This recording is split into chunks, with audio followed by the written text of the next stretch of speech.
আবার বালক বামাচরণ ও তার বাবা সর্বানন্দ ঠাকুর পথ চলতে লাগলেন।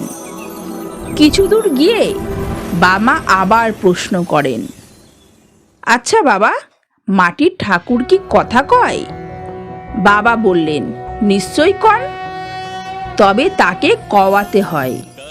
ধ্যান আর উপাসনা, ভক্তি আর শ্রদ্ধা দিয়ে তাকে জাগাতে হয়।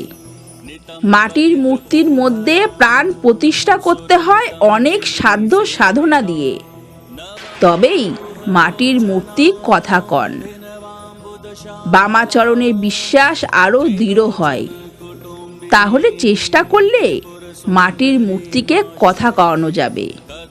এরপর থেকে বামাচরণ প্রায়ই বাবার সঙ্গে তারাপীঠে তারা মায়ের মন্দিরে যেতে লাগলেন।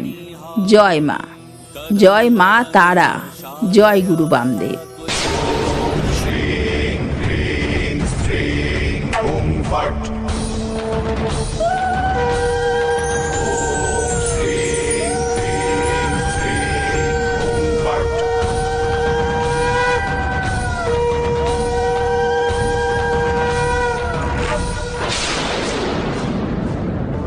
सर्वमंगल मंगल्ये शिवे सर्वार्थ साधिके शरण्ये त्र्यंबके गौरी नारायणी नमस्तुते।